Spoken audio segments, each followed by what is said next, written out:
প্রিয় সাংবাদিক ভাই ও বোনেরা, আপনাদের প্রতি আন্তরিক সালাম ও ঈদুল আজহার অগ্রিম শুভেচ্ছা। ঈদ মোবারক। আজকের এই সংবাদ সম্মেলনের মাধ্যমে আমি একটি জনগুরুত্বপূর্ণ বিষয়ের প্রতি মাননীয় প্রধান উপদেষ্টার সদয় দৃষ্টি আকর্ষণ করতে চাই। আমাদের দেশ সমভাবে উন্নতির দিকে এগিয়ে যাচ্ছে, তবে এটি নিশ্চিত করার জন্য সকল অঞ্চলের ন্যায্য প্রতিনিধিত্ব থাকা অত্যন্ত গুরুত্বপূর্ণ। বিশেষ করে উত্তর অঞ্চল দীর্ঘদিন থেকে অবহেলিত থেকেছে এবং এই অঞ্চলের জনগণের স্বার্থ সমস্যাগুলো নীতি নির্ধারণ প্রক্রিয়া যথাযথভাবে প্রতিফলিত হচ্ছে না। বর্তমান অন্তর্বর্তীকালীন সরকার গঠনের পর আমরা লক্ষ্য করেছি যে উপদেষ্টা পরিষদে দেশের বিভিন্ন অঞ্চলের প্রতিনিধি অন্তর্ভুক্ত হয়েছে, যা নিঃসন্দেহে প্রশংসনীয়। কিন্তু দুঃখজনকভাবে উত্তরাঞ্চলের কোনো প্রতিনিধি এতদিন উপদেষ্টা হিসেবে নিযুক্ত হয়নি। এটি এই অঞ্চলের জন্য হতাশাজনক এবং উন্নয়ন নীতি নির্ধারণে তাদের কণ্ঠস্বর যথাযথভাবে প্রতিফলিত হবে কিনা সে বিষয়ে পুনরায় উদ্বেগ সৃষ্টি হয়েছে। উত্তরাঞ্চল আমাদের দেশের একটি গুরুত্বপূর্ণ অংশ, যেখানে শিক্ষা, কৃষি, শিল্প, বাণিজ্য ব্যাপক সম্ভাবনা রয়েছে। অথচ অবকাঠামো, দারিদ্র্য বিমোচন, স্বাস্থ্যসেবা, কর্মসংস্থানের ক্ষেত্রে এই অঞ্চল দীর্ঘদিন ধরে পিছিয়ে রয়েছে। এই অবস্থার পরিবর্তন আনতে হলে নীতি নির্ধারণের পর্যায়ে সর্বোচ্চ পর্যায়ে উত্তরাঞ্চলের একজন দক্ষ অভিজ্ঞ প্রতিনিধি থাকা অত্যাবশ্যক। আমি মাননীয় প্রধান উপদেষ্টার প্রতি পুনরায় বিনীত অনুরোধ জানাচ্ছি যে অবিলম্বে উত্তরাঞ্চল থেকে উপযুক্ত ও যোগ্য ব্যক্তিকে উপদেষ্টা হিসেবে নিয়োগের বিষয়টি বিবেচনা করুন। এতে কেবল উত্তরাঞ্চলের জনগণই উপকৃত হবে না, বরং এটি সুষম উন্নয়ন ও জাতীয় ঐক্যর প্রতিফলন ঘটাবে।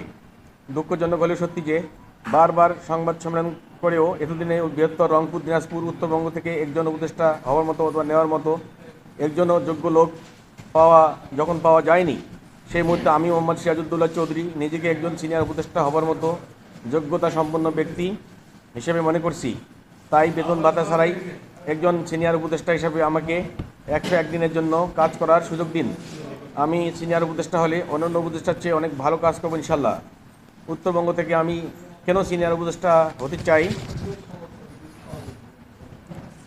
সিনিয়র উপদেষ্টা হয়ে কী কাজ করতে চাই, প্রয়োজনে এই উপদেষ্টা পরিষদ আমার ভাইবা নিন, চমক পাবেন। ব্যক্তিগত জীবনে আমি কোনো দলের সাধারণ সদস্য পদ নেইনি, কিন্তু সিনিয়র রাজনীতিবিদদের সান্নিধ্য থেকে রাজনীতিতে সহশিক্ষিত হয়েছি।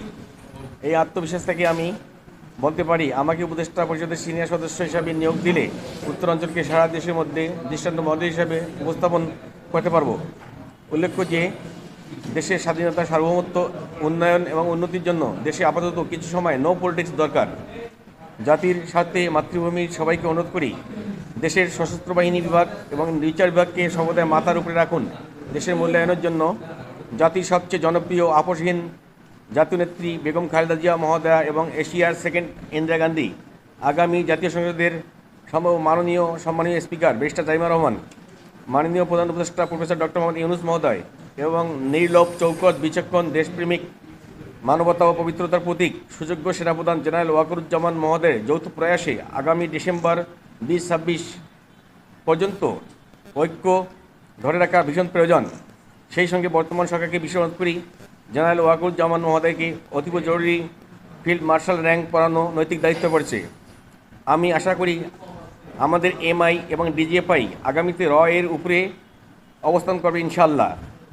যথাযথ কর্তৃপক্ষ সহ মাননীয় প্রধান উপদেষ্টা আন্তর্জাতিক ও দেশীয় রাজনৈতিক প্রেক্ষাপটে আমাকে শুধু 101 দিনের জন্য সিনিয়র উপদেষ্টা করে উত্তরাঞ্চলের 16টি জেলা থেকে প্রতিনিধিত্ব করার সুযোগ দিন। মাননীয় প্রধান উপদেষ্টা আমাকে কেন উপদেষ্টা করবেন না? উত্তরাঞ্চলের অপরাধ কী? উত্তরাঞ্চল কি দেশ থেকে বিচ্ছিন্ন? 16টা জেলার প্রতিনিধিত্ব কে করবে? শুধু আমলারাই চালাচ্ছে এই 16টা জেলা। আপনাকে বুঝতে হবে, আপনি কি আমাদের দেশের উপদেষ্টা না শুধু চট্টগ্রামের উপদেষ্টা? উত্তরাঞ্চলের 16টা জেলার উপদেষ্টা আপনি না, ইয়া কি প্রমাণ হয়, প্রতীয়মান হয়? ইয়ার কৈফিয়ত কে দেবে? আপনাদের উপহাস নির্মম কিন্তু নিরর্থক নয়। মাননীয় প্রধান উপদেষ্টা, জনস্বার্থে 101 দিনের জন্য আমাকে উপদেষ্টা হিসেবে নিয়োগ দিন। দেখবেন 101 বছরের সাফল্য 101 দিনেই এনে দেবো ইনশাল্লাহ। এটা আমার ওপেন চ্যালেঞ্জ। আমাকে অবহেলা করা আপনাদের চরম বোকামি। এক নবাব সিরাজকে অবহেলা করে 200 বছর গোলামীর জিঞ্জির পড়েছিলেন, আরেক সিরাজ শিকদারকে হত্যা করে এক অহংকারী রাষ্ট্রনায়ক সপরিবারে ধ্বংস হয়ে গেছেন। জাতির প্রত্যাশা পূরণে চরম ব্যর্থ হয় শেখ হাসিনা উড়োজাহাজে পালিয়েছেন। এই উপদেষ্টা পরিষদ জাতির আকাঙ্ক্ষা পূরণে ব্যর্থ হলে রিস্কায় চালিয়ে পালিয়ে যেতে হবে। মনে রাখবেন, বাংলাদেশে ফেরেশতাগণের নামেও মামলা হয়। আজকের ভিআইপি আগামী দিনের হ্যান্ডকাপ। তারপরেও আমি সিনিয়র উপদেষ্টা হয়ে মাতৃভূমির বুকে শান্তি ও সমৃদ্ধি ভরে দিতে চাই। আমাকে অহেতুক কারণে কোনো রকম অবহেলা না করুন। তাই আসুন মিলিত যৌথ প্রয়াসে বাংলা মায়ের বুকে শান্তি সমৃদ্ধি এনে দেই ভাই সাহেব। যেহেতু আপনারা ব্লাড শাখার নন, তাই আপনাদের সঙ্গে কাজ করতে ভীষণ আমি আগ্রহী।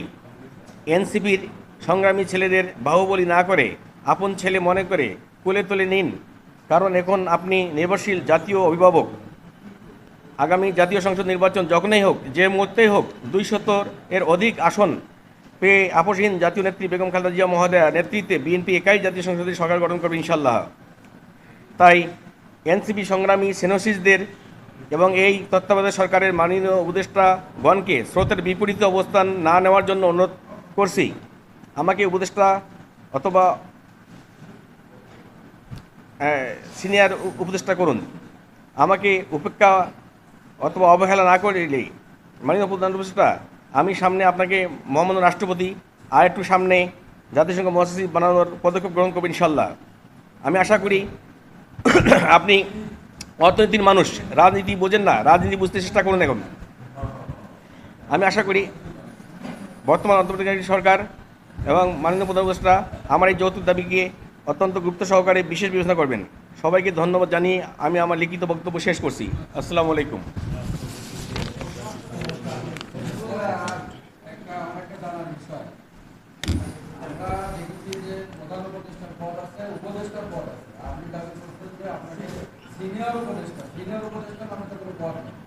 উপদেষ্টা পরিষদ প্রস্তাব আকারে জনস্বার্থে এটা মহামান্য রাষ্ট্রপতির কাছে পাঠাইলে সঙ্গে সঙ্গে হয়ে যাবে।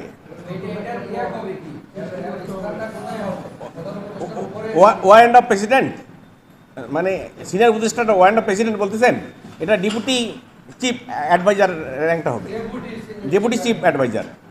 ওয়ারেন্ট অফ প্রেসিডেন্ট যেটা, হ্যাঁ, জনস্বার্থে এই উপদেষ্টা পরিষদ যা ইচ্ছা তাই করতে হবে, মহামান্য রাষ্ট্রপতির সদায় অনুমোদন করবে।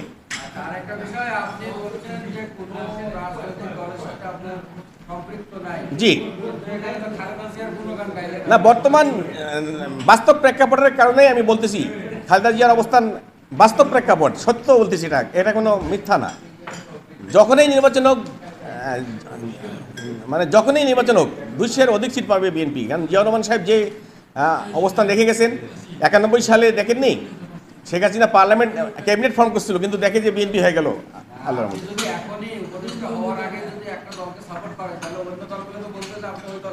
না না, আমি তো কোনো দল করি না, কিন্তু বাস্তব সত্যটা বলতে হবে তো। বেগম জিয়া ম্যাডাম এখন national guardian.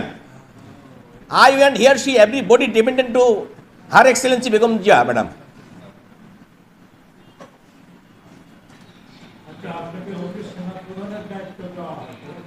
Sorry, I have no training. This is I am no soldier.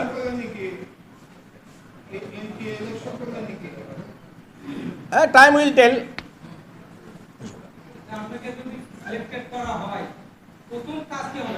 প্রথম কাজ হলো, আমি এখনই যদি আমার এই কনসেপ্টটা আউট করি, তাহলে এটা লোপে নেবে সাউথ বেঙ্গলের অ্যাডভাইজাররা আমার ক্রেডিটটা। প্রথম কর্মসূচি হলো ল অ্যান্ড অর্ডারটা দেশে ঠিক করা,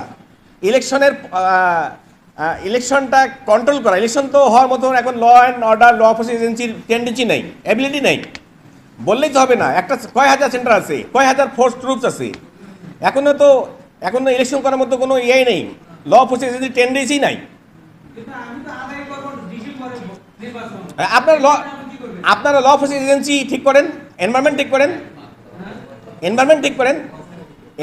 ঠিক করেন। I have nothing to say this period. আমি যদি উপদেষ্টা হই তাহলে সম্ভব। জি,